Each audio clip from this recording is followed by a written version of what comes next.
Fala galera, tudo bem? Sou o professor Leonardo Nascimento e antes de começar esse vídeo eu vou pedir para vocês se inscreverem no canal, ativarem o sininho, a porra toda que todo mundo fala no YouTube, não sei o que, não sei o que, não sei o que, para fazer aqui também nesse canal, certo? Indica seu canal para os amigos também, para aumentar o alcance do canal, para chegar uma informação de qualidade para todo fisioterapeuta que você conhece.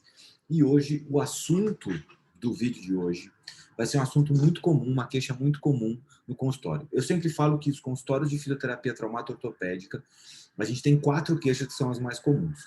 A primeira de todos é dor lombar. Dor lombar é aquela coisa que todo mundo atende, não sei o que, por causa da incidência muito alta, tal. Talvez a segunda queixa, junto com os problemas de ombro, sejam as dores cervicais. Então aí vem cervical, vem ombro e joelho é uma outra queixa comum. Então dessas 4 queixas, tem um monte de vídeo aqui no canal que você vê, você vai encontrar sobre problemas lombares. E agora eu vou falar, e também tem vídeos falando sobre cervical, e agora eu vou falar para vocês uma forma de avaliar, uma forma de ter uma boa confiabilidade na avaliação de uma hipomobilidade cervical. Então como é que você faz para saber, para ter certeza que seu paciente tem uma hipomobilidade cervical? Se você quiser, aqui no canal mesmo tem assim, tem um teste, tem um vídeo que fala sobre palpação de movimento. Então, palpação de movimento é confiável ou não? Então, aqui a gente vai ver o seguinte, será que os nossos testes de mobilidade são sensíveis e específicos o suficiente para descobrir uma hipomobilidade na coluna cervical? Então, esse estudo visa avaliar exatamente essa habilidade. Será que o fisioterapeuta, o especialista em terapia manual, consegue detectar uma hipomobilidade cervical com os testes manuais que a gente utiliza? Será que a nossa experiência faz isso? O que você acha? Pensa e eu vou te explicar como é que esse estudo foi conduzido para vocês saberem, vocês embasarem o discurso de vocês quando alguém perguntar sobre esse probleminha, tá? Porque eu sei que é um probleminha, porque muita gente fala assim, mas como é que você sabia que o problema era na cervical? Porque eu fiz um teste de mobilidade. Então, agora você vai entender por que o seu teste de mobilidade é importante. Então, aqui, ó, deixa eu abrir aqui o estudo para vocês. Tá aqui, ó, um estudo sobre a validação do deslizamento da cervical média, do deslizamento póstero anterior da cervical média, né, desse glide, né, que é deslizamento, o Spine Gliding Test, que é o teste de deslizamento póstero anterior da cervical média, tá, para avaliação da hipomobilidade da articulação facetária em pacientes com dor mecânica. Isso é uma coisa importante, porque a gente vê muitos estudos em pacientes saudáveis. E quando a gente faz um estudo em paciente saudável, talvez esse paciente saudável, por ele não ter nenhum tipo de queixa, né, ele é saudável, e por ele ser saudável, esses estudos feitos em pacientes saudáveis não dão os resultados que a gente esperaria. Então, sempre que tem um estudo com um paciente com algum tipo de queixa, eu considero esse estudo um pouco melhor para a gente poder ter parâmetro para usar na nossa prática clínica. Então, quando a gente fala de pacientes com dor mecânica na cervical, a gente espera que esses pacientes tenham algum tipo de mobilidade facetária, hipomobilidade da região cervical. Então, esse é o tipo de paciente que a gente tem que fazer uma avaliação importante e validar nossas técnicas nesse tipo de paciente. Então, aqui para explicar para vocês o desenho do estudo, o propósito desse estudo foi determinar se o deslizamento posterior, se esse glide póstero anterior da cervical, é um teste válido comparando com a radiografia dinâmica de flexão e extensão como ferramenta para o diagnóstico manual da hipomobilidade facetária, da articulação intervertebral, da coluna cervical média em pacientes com dor mecânica, dor cervical mecânica, tá? Então, o estudo seguiu os parâmetros do Standards of Reporting of Diagnostic Accuracy Guidelines, ou seja, existe um guideline que serve para você validar a acurácia dos seus testes diagnósticos, e esse estudo seguiu esse parâmetro. Sempre que você tem um desenho de estudo específico, você vai ter uma regra para fazer esse estudo. Nunca faça as coisas da sua cabeça. Sempre que você faz as coisas da sua cabeça, a chance de você fazer merda é muito maior. Então, para você evitar fazer bosta, pega sempre uma referência. Na dúvida, entra lá no Instagram, me pergunta, ou entra aqui e me pergunta, que eu te dou um mínimo de orientação, se eu souber, porque eu também não sei tudo. Beleza? Foi um estudo feito em 50 pacientes com dor cervical mecânica, E um examinador fez esse deslizamento posterior anterior na cervical para determinar a hipomobilidade de C3, C4, C4, C5, C5, C6. Cervical médio. Então, C3, C4, C5, C6. 4 níveis, né? E 2 radiografias dinâmicas em flexo-extensão do pescoço foram feitas de cada paciente. E aí aqui eu vou mostrar para vocês o seguinte. Primeiro de tudo, ó, eram 23 homens e 27 mulheres com idade. Deixa eu já ir grifando aqui para vocês irem lendo junto comigo. Então eram 23 homens, 27 mulheres, com uma média de idade de 22 a 48 anos, tá? Os pacientes tinham dor mecânica referida numa clínica privada, tá, de fisioterapia, onde eles foram recrutados. Os participantes foram excluídos se eles tiveram alguma dor unilateral, alguma contraindicação à manipulação cervical, um teste positivo de extensão-rotação, que é o teste de insuficiência vértebro-basilar, né? Cirurgia na região crânio-cervical, lesão de chicote cervical, radiculopatia ou mielopatia cervical, diagnóstico de fibromialgia, alguma intervenção de fisioterapia prévia, a presença de artrite degenerativa severa pela radiografia, e todos os participantes fizeram foram informados do termo de consentimento antes de estudo. Tá? Isso aqui foi feito no Comitê de Ética da Escola de Osteopatia de Madrid, por esse número aqui, 1760. Como que era feito essa avaliação? O estudo foi feito seguindo esses standards, né, da Reporting Diagnostic Accuracy, que é uma forma de você conduzir um estudo de acurácia diagnóstica, e aí é aqui o teste que foi realizado, tá vendo? Então, dessa forma que está na figura 1 aqui, a gente vê como é que foi feito, como é que foi realizado esse teste. Então, era estabilizada a região do frontal do paciente e era feito um deslizamento posterior anterior na cervical. A tabela 1 mostra a amplitude de movimento da coluna cervical, da coluna cervical em flexo-extensão. Então, aqui, ó, qual é o segmento e, de acordo com os critérios, qual era a mobilidade que ela tinha. Por quê? A gente tem aqui, ó, a radiografia de cada segmento. Então, a radiografia era feita uma radiografia em flexão, outra radiografia em extensão, para determinar quanto de mobilidade era possível naquela articulação facetária. Esse exame radiológico, que é interessante, que eu queria falar para vocês. Depois dessa avaliação manual, 2 radiografias dinâmicas em flexão e extensão eram feitas, e era obtido de cada paciente, né, 2 radiografias. A região zigoapofisária foi analisada nas imagens radiográficas aqui, ó, seguindo o método desenvolvido por Penning, tá? E utilizado em muitos estudos. Muitos estudos. Eu cliquei e foi para a bibliografia. Em muitos estudos, tá? O ângulo resultado da intersecção das 2 linhas traçadas entre as 2 consecutivas vértebras. Então, olhem aqui na imagem em flexão e aqui na imagem em extensão. Então, aqui a gente tem 2 linhas e aqui a gente tem 2 linhas.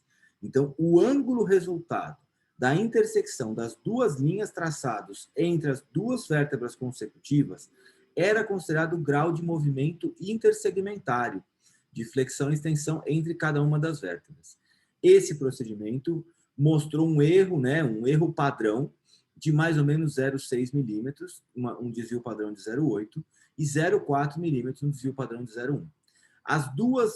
Os 2 critérios de mobilidade foram considerados.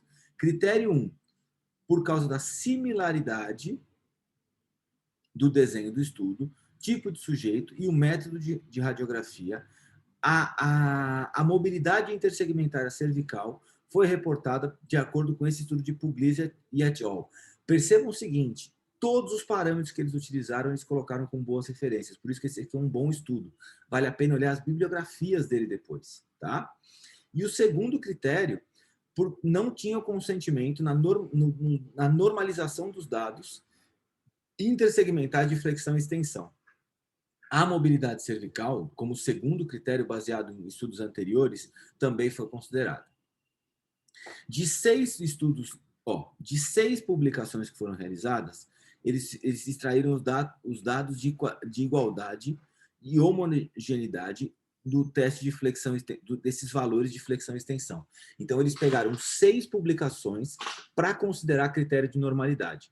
Veja quantos critérios foram utilizados. Então, tudo isso é importante, está dentro daqueles critérios lá de estudo de acurácia diagnóstica. Então, se você for fazer um estudo de acurácia diagnóstica, você precisa conhecer esses parâmetros aí, tá? Com o estudo preliminar, foi feito um estudo preliminar para determinar a confiabilidade disso aí, tá? A confiabilidade desse teste.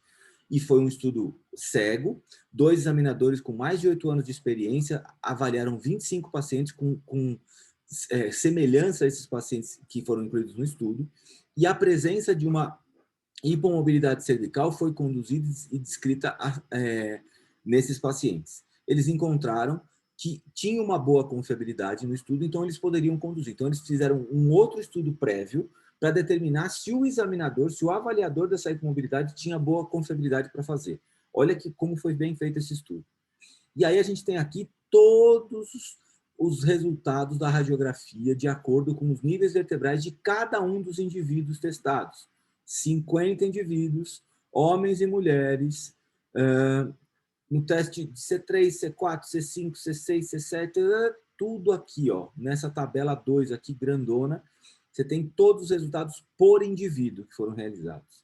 E aí, olha que interessante. O que eles encontraram? C3, C4, a gente tem como H, né, nessa coluna H, hipomobilidade, e NH não tem hipomobilidade. Então, o que eles encontraram? Essa aqui é a tabela de cada nível posterior-anterior, deslizamento posterior-anterior, de mobilidade radiológica, com os 2 critérios. Olha o que eles encontraram aqui. Tá? Então, em C3 e C4, eu não tinha hipomobilidade em 29 indivíduos. C4 e C5 não tinha em 35 indivíduos. C5 e C6 em 16 indivíduos. De acordo com o segundo critério, 30 indivíduos C3 e C4, 34 indivíduos C4 e C5 e 11 indivíduos C5 e C6. Então, aqueles 2 critérios que eu descrevi para vocês estão explicados aqui. Esse é o critério 1 e aqui é o critério 2. E aí, o que eles fizeram? Compararam com o teste de gliding. E aí, o que aconteceu? Olha que interessante. A gente tem aqui uma C3 e C4, quando a gente compara o critério 1, o critério 2, com a mobilidade do terapeuta que foi treinado para fazer isso, ele tem uma sensibilidade de 83,3. O que isso quer dizer? 83% das vezes que ele encontrou uma hipomobilidade era uma verdadeira hipomobilidade. Em C3 e C4. E C3 e C4 também, 76,3% das vezes que ele não encontrou uma hipomobilidade não era uma hipomobilidade. Então, 76,3% das vezes que o teste deu negativo era um verdadeiro negativo. Isso aqui quando a gente compara com o primeiro critério. Quando a gente pega C3 e C4 e compara com o segundo critério, a sensibilidade vai para 85,7%, então 85,7% de chance de ser um verdadeiro positivo e 69,8% de chance de ser um verdadeiro negativo. Se a gente vai para C4, C5, de acordo com o primeiro critério, 100% das vezes eles encontraram. E 79,5% das vezes deu um verdadeiro negativo. Se a gente for pelo segundo critério, 87,5% das vezes foi verdadeiro positivo e 80,9% das vezes um verdadeiro negativo. Quando a gente chega em C5, C6, de acordo com o primeiro critério, 100% das vezes ele encontrou um verdadeiro positivo e 34,8% um verdadeiro negativo. Aqui já ficou um pouco ruim. E no segundo critério, ele encontrou 100% das vezes a hipomobilidade, verdadeiro positivo, e 41% das vezes o verdadeiro negativo. Ou seja, em C5, C6 eu tenho uma diferença importante no critério. A especificidade cai muito. Mas nos outros níveis está acima de 75, acima de 69, a maior parte das vezes. Ou seja, eu tenho uma boa habilidade para encontrar, de acordo com essa tabela 4, me mostra que eu tenho uma boa habilidade para encontrar hipomobilidade de C3, C4, C4, C5, e eu tenho uma boa habilidade para encontrar C5, C6, só que eu tenho muitos confundidores em C5, C6. Então, eu tenho interferência demais a C7, interferência demais a T1, é uma zona, já começa uma zona de transição cérvico-torácica. Então, quando eu tenho uma hipomobilidade, e lembrando que na região torácica alta é a região de maior hipomobilidade da coluna. Então, aqui a gente já começa a ter uma presença de confundidores muito maior.